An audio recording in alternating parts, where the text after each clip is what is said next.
Hi, I'm Britt. And my name is Alissa. And this is SkeleTales. And this is the podcast where we strive to answer the age-old question of, is my dead grandma watching me? That's right. We share true tales of the strange, unusual, and paranormal. Heck yeah, we do.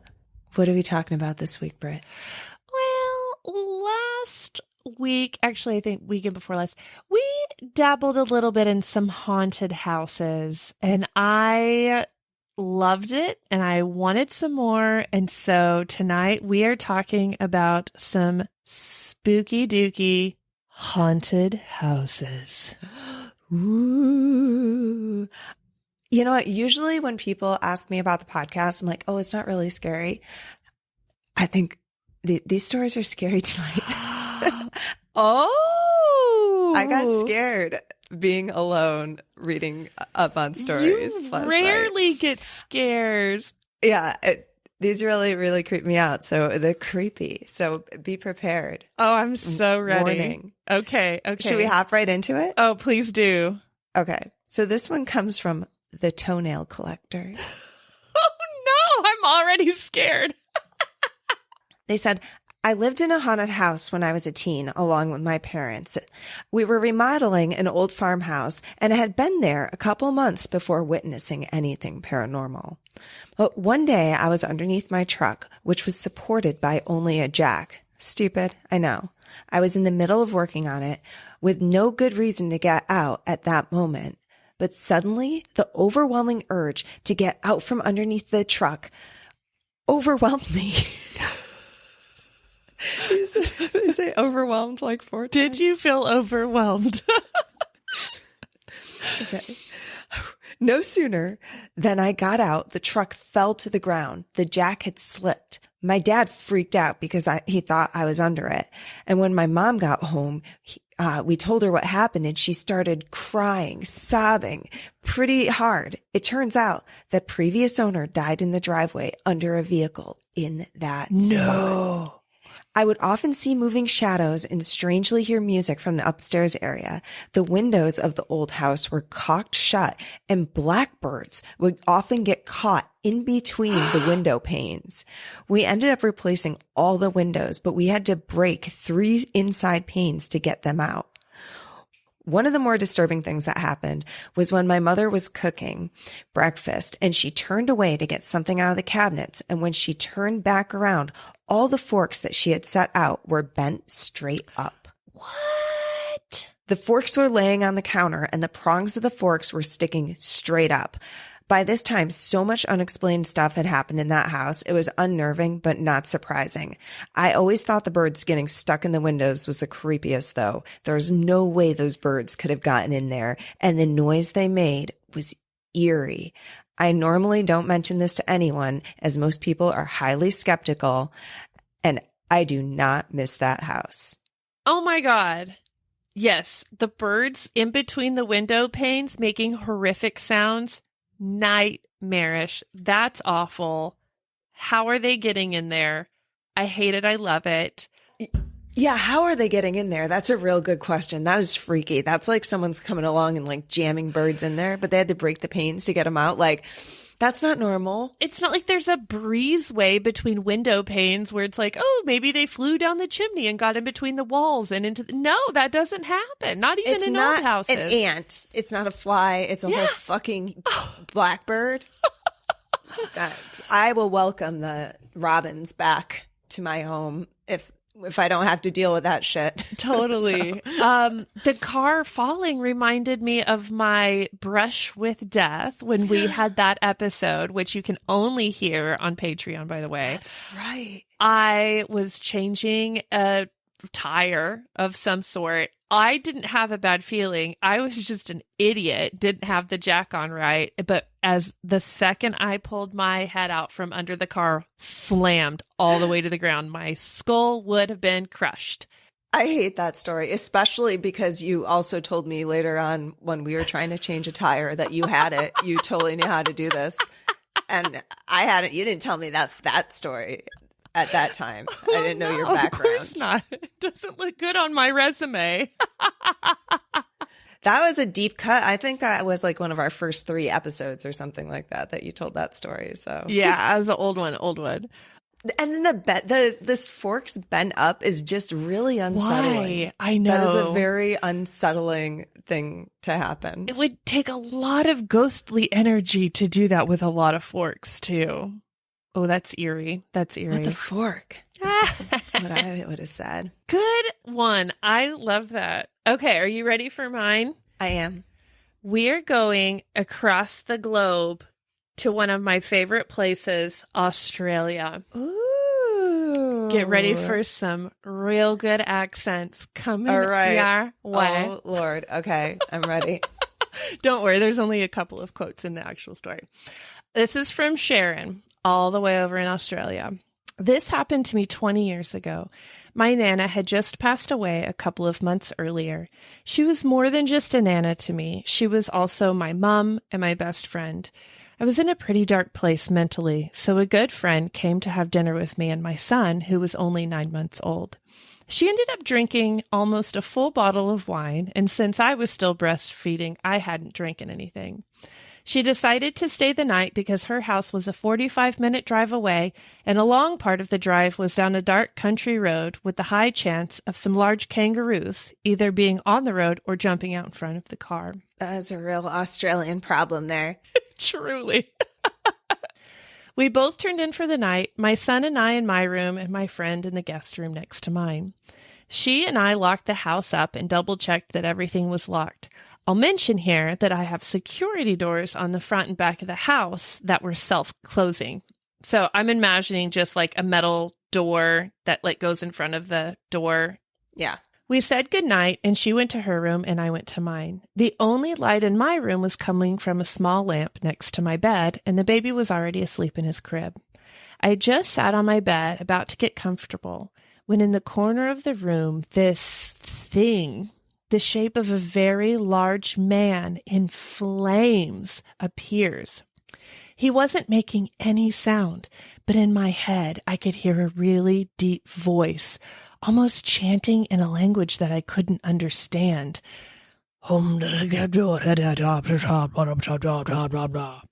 When I suddenly became aware that something was next to me. So I slowly turned my head, and I see my Nana. And she very gently says, "Don't speak to him. If you do, you can never go back." So I look back to the corner, and there's a very loud bang, and he was gone, and my bedroom door flew open.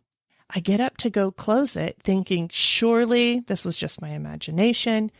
But when I look into the hall, every door in the house is open, including cupboard doors and even the front and back door and security doors, which shouldn't even be possible. My friend then steps out because her door flew open too. Obviously, every door in the house was open, and she says, "What the hell was that bang?"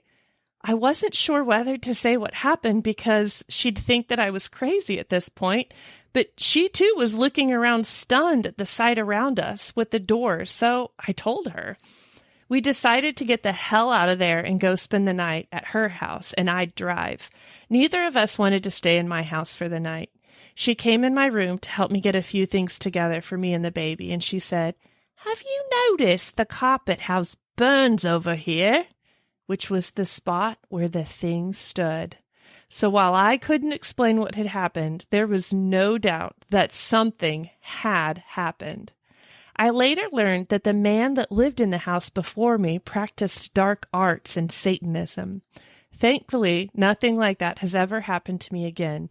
Although I have occasionally seen spirits, that night was something else entirely.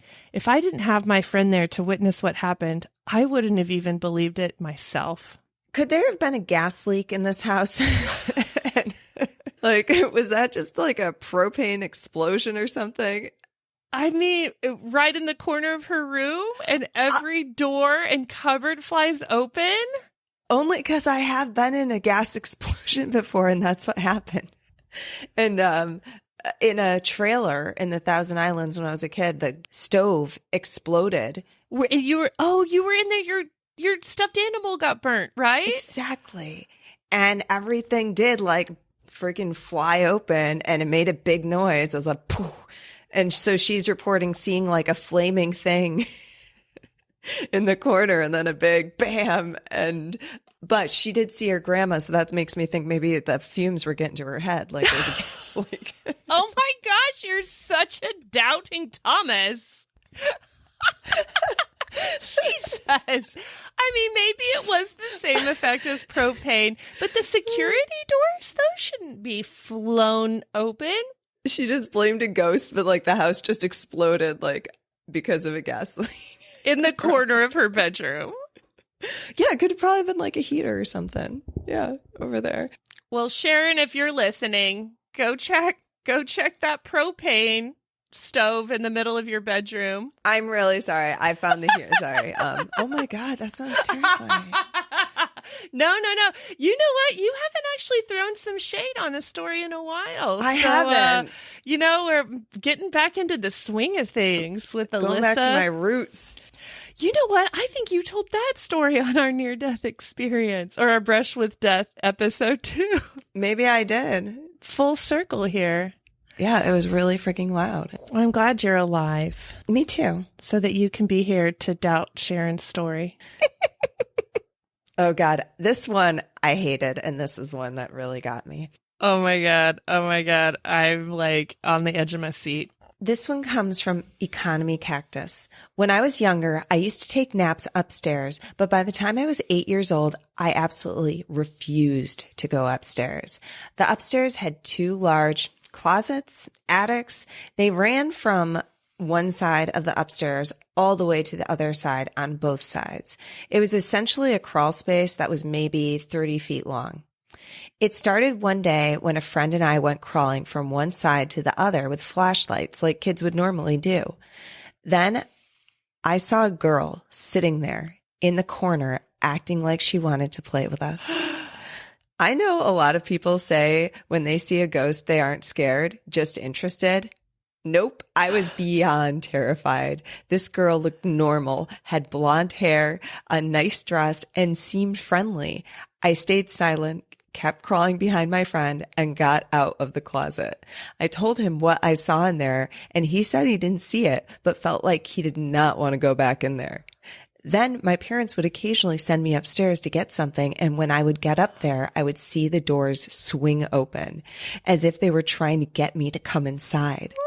I would lose toys and wouldn't be able to find them anywhere. Suddenly, my parents would be fishing out Christmas presents out of the attic, and we would find some of my toys in there.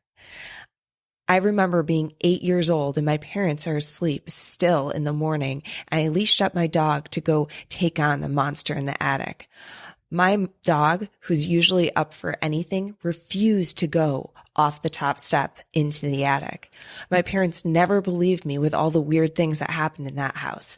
I would get blamed for things that happened all over the house, leaving lights on, toys all over, things I knew I didn't do. Well, anyway, we move out of there when I'm 10. Not a week passes before the new owners call us up and ask if the house is haunted. Their daughter sleeps upstairs, and she says that she's been playing with a blonde-haired girl at night. Goosebumps! My parents laughed at how crazy these new homeowners must be. To make an already long story short, the girl started appearing in other parts of the house for them. They kept in contact with us.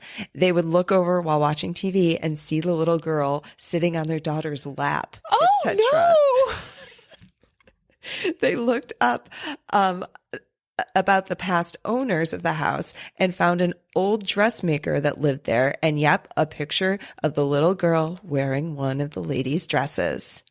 That's incredible and horrifying. I feel like the little ghost girl definitely liked the second family better than the storyteller's family.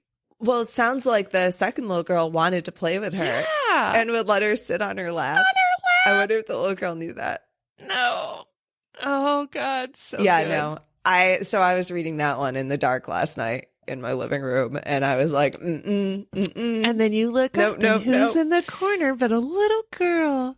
Do you want to play? No, yes. No little girls. Oh man, nobody's sleeping easy tonight in their house, folks. Not tonight. I have a story. I actually don't know the author of the story. I do know that this happened in New Zealand, though. So not far from Australia. How this happened, I don't know. But story says, my kids, age 1 and 3, and I moved to a rental. That was nothing special, but it was suitable and cheap. Immediately after we moved in, things got strange. The kids would be asleep, yet I could clearly hear footsteps in the hallway and doors shutting. The garage was the worst, though. I'd feel physically ill when I'd go in there, and it was cold and creepy, so I tried not to go in there at all. However, the clothesline was next to the garage, so I'd regularly have to go near it. I'd hear stuff banging, and the doors in the garage would shake. I'd see shadows moving in the corner of my eyes, and drawers and cupboards opening and closing by themselves. One day, I heard my 1-year-old crying, and when I went to the room, her cot was violently shaking. Just so you know, that's a crib for us Americans. Violently shaking, and it didn't stop shaking even after I lifted her out. My other child complained that she didn't like the way that her dolly was laughing. It was a stuffed doll. It didn't have any batteries. While I was hanging out the washing one day, I clearly saw someone walking around in the garage.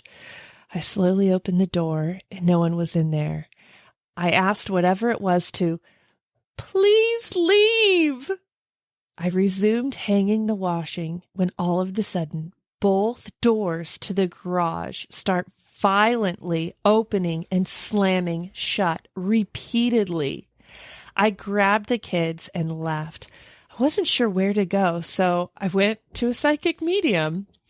As soon as she saw me, as soon as she saw me, she looked at the baby and asked, oh, I have to do a New Zealand accent. Jermaine, does her cot shake? Is that a New Zealand, do you think? Yeah. That's pretty good. Kind of cockney, but you know. The psychic told me a little girl had died in that house. She had accidentally locked herself in a toy box. Her father, suffering through the grief, then hanged himself in the garage. We moved out immediately. Oh.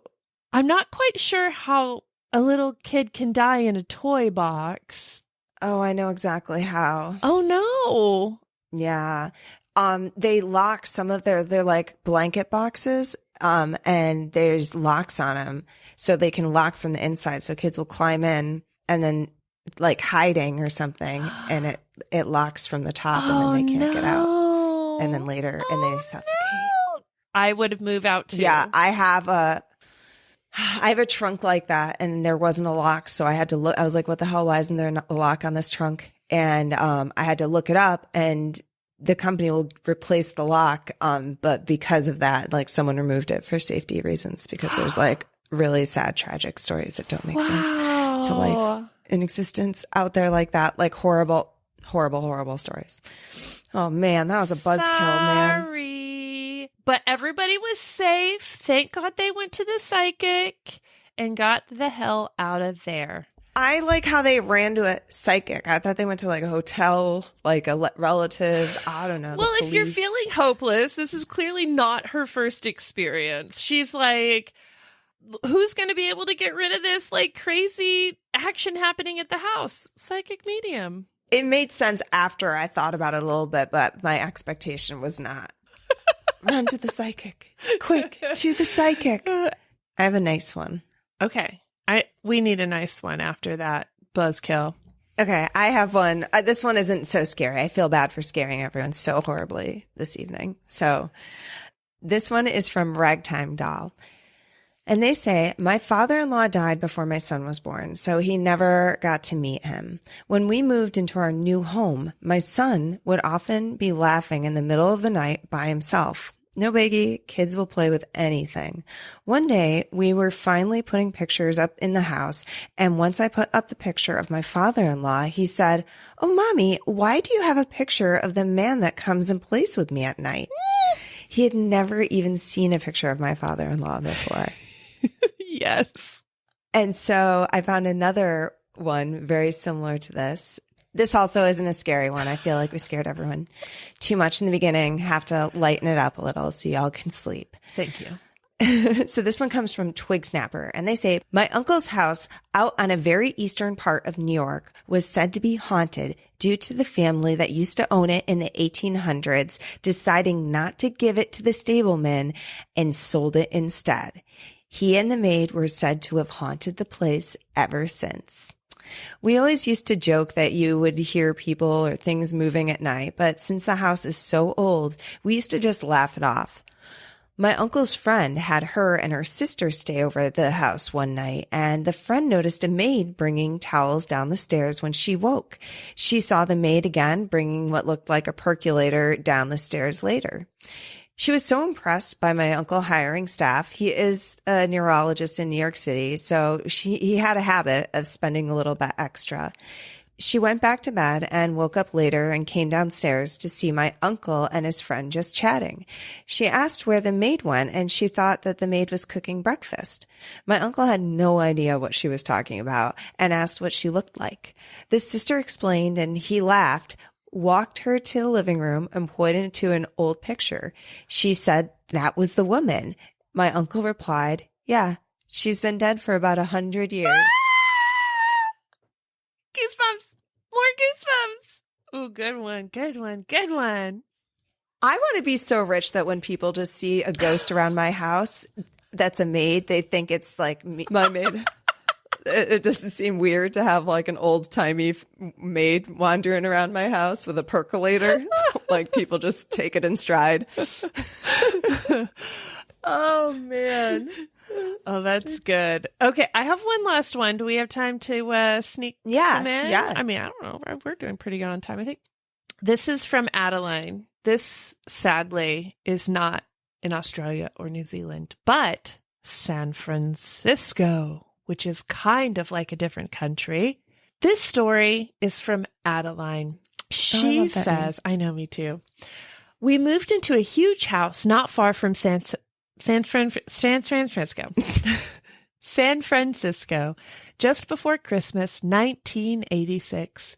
I lived there alone with 3 children and my pets. The first night was filled with the new house exploration, the usual moving and settling in activities, keeping me heavily occupied both day and night. I knew there was a hidden cubbyhole in the kitchen. It was about 2 foot by 2 foot square and about 6 feet off the ground. What puzzled us so greatly was the latch to prevent access to the hidden area was actually hidden inside the cupboard door, meaning you had to be inside the cupboard to latch the door. I was going back and forth through the house, 3,000 square feet of house built in a lovely old French style with large wandering rooms and hallways, seems like a lot of detail, walk-in closets, surprise windows that led to nowhere. The children were asleep and I was sorting room to room. Each time I passed the cupboard, the door was open. Mm-hmm. I would go up and close it and continue on my way, only to pass by later and again find it open.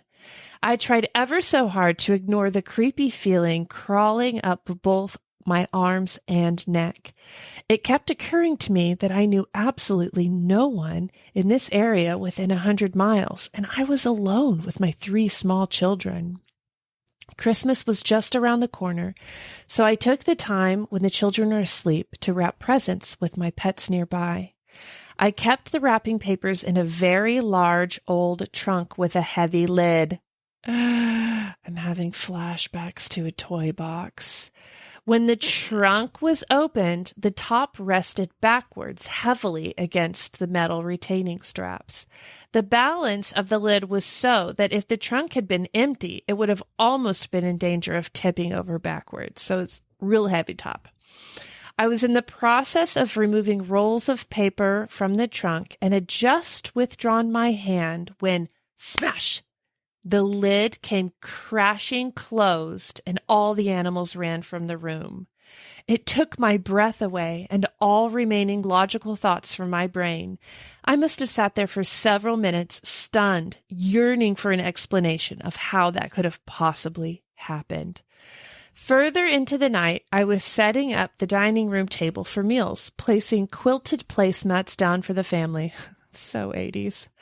One of the dog's 2-inch ball toys came rolling towards me, ever so slowly, ever so steadily, making the softest whisper sound as it gently rolled on the highly polished wooden floor. When the ball stopped, the house was filled with silence, eerie, uncomfortable silence. The dogs were motionless, looking at me and the ball with puzzled expressions.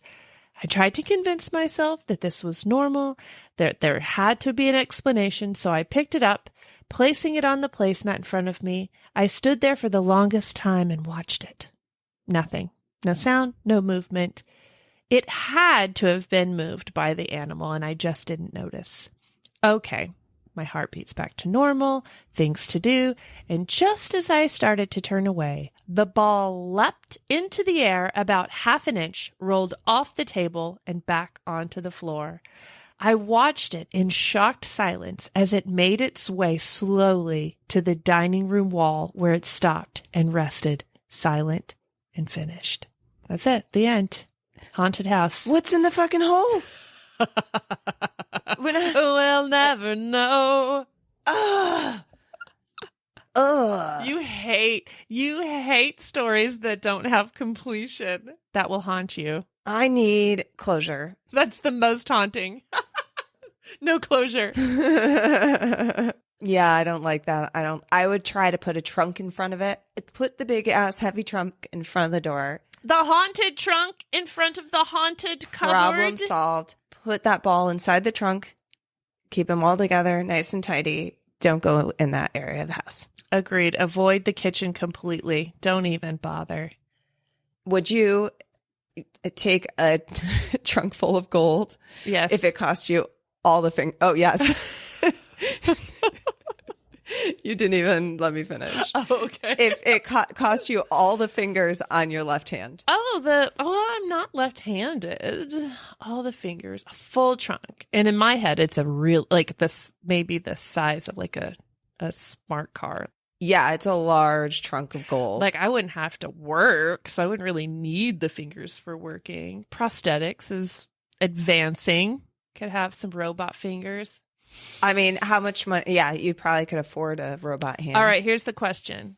Is the fingers chopped all the way to the very bottom of the finger, or will I have like a little, can I like an inch nub? You want like little nubs? Yeah. No. Yeah, Nope. I think I'd do it. I think I would. I don't know. I say that now. What about you? Would you do it? What if all we could afford when it got down to it, you get this trunk of gold, is all you can afford is a robot hand? It costs all the gold in the trunk. All the gold. And then you just end up with a robot hand. Oh, but it'd be really cool, robot hand. It would be. Made of gold. Yeah, I guess I wouldn't. You would not? No, I probably would. No, I wouldn't. I don't know. You could still do a lot. You can still do a lot with most of a hand. It's just your fingers. What can you do that's a lot with just the palm of your hand? You can slap a fool. Yeah, high five. Yeah, you can still high five, although it would just be a high, no five. But it's your left hand. Yeah. How did we start talking about that trunks? We should do an episode on haunted trunks because I bet there's a fucking ton of those. I think that it would be a real sad episode. Lots of dead things in trunks, ducklings, babies, fingers. Yeah, you're right. Never mind. We don't want to do that. That sounds like a real buzzkill. Yikes. This has been a horrifying episode, but not for the reasons I imagined. Do you have any stories left? I do have one more. Perfect. And this one comes from Naya. They say, I moved from the US to the UK and my parents bought an old beat up house. It still had lead pipes for the water, and that was a nightmare on its own. Anyway, work proceeded on the house whilst we lived there. We started seeing bright lights in the corners of rooms at night, footsteps on floorboards. The house had carpet. I was about 6 at the time and started getting woken up in the night by a little girl who would dance on my chest of drawers for me. I was freaking terrified. I thought she was saying her chest. Sorry. I paused in a weird. Is that shiffer rope? Is that what she was rope. dancing on? I have no idea. Okay. The mystery's still out.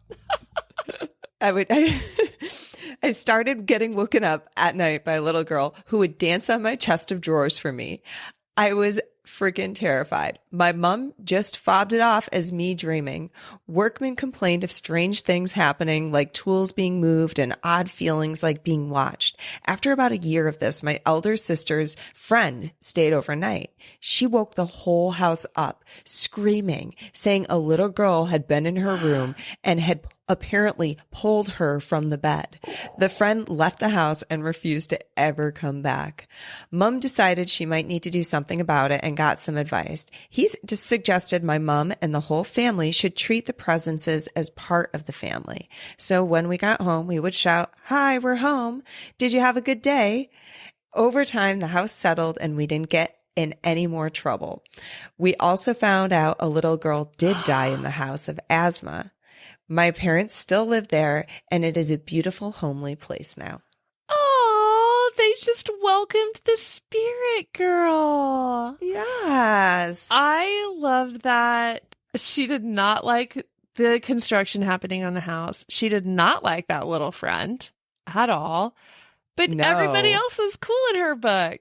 I guess. I don't know. I don't love the idea of a ghost in my house that drags anyone they don't like out. I mean, if I also don't like that person, I'm okay with it. What if you think that person's a good person, but then you like come to rely on this ghost who only sorts out bad, like bad spirits. Ooh. And then this good friend, Alissa, comes down and the ghost is all of a sudden dragging her through the house. And you're like, who would you believe? I'd believe the ghost. Yeah, ghost for sure. Although now I Yeah. just really want you to come and like stay the night at my house, just one But night. I don't want to get dragged out of your house by your ghosts. I mean, they might like you. Wake up with a pendulum wrapped around my ankles. So somebody dancing on your chest of drawers. Well, that was a fun one to wrap that up with, I feel like. Yeah. Before we finish, I wanted to do a shout out to Nacha, who provided Alissa and I's beverages tonight. Here, we'll clink them together so you can hear. Thank you, Nacha. Nacha bought us our drinks over at our merch shop at SkeleTalesPodcast.etsy.com. You can buy Alissa and I a whole variety of drinks over there, or also snag yourself some haunted items or fun stickers, buttons, and other cool swag over there. Yes, check it out. You can also send us your stories of haunted houses over at our hot box at SkeleTalesPodcast@gmail.com. If you've ever lived in a haunted house and have some weird ass stories about it, we would love to hear those. You can also call and leave them on our hotline. That number is 302-689-DEAD, 302-689-3323. No story too small. Call, even if it is just to say hello. We love a good phone call. We are also on the socials out there. Heck yeah, we are. We're over on Instagram, SkeleTales Podcast. We're on Facebook. You should come join our Facebook community over on Facebook, SkeleTales Community. We're over on YouTube's. Yep, that's SkeleTales Pod over on YouTube. We've got previous episodes on there, and then we also post never before seen content. But to get the freshest never before seen content, that is over on our Patreon page at SkeleTales Podcast at Patreon. We also have previous episodes like our Brush with Death episode that you can listen over there. And that's the only place you can hear it. We hear even more about Britt almost getting her head crushed. Or drowning. Or remember that you almost got killed by was it an Amish person? Someone invited you in their house. Oh, because they couldn't turn on the light. Or something. Oh my God, I forgot about that. Don't tell the story. No, you can't. They have to go over to Patreon to listen. You went into a I know what you're talking about now. house. Yes, I forgot about that. I definitely thought I was going to die for sure. Okay, yeah, that is a good one. I forgot. Yeah. So go listen to those. Man, is there anything else, Britt? Oh, yes, Alissa. Hunt y'all later. Hunt you later. Good night. Good night.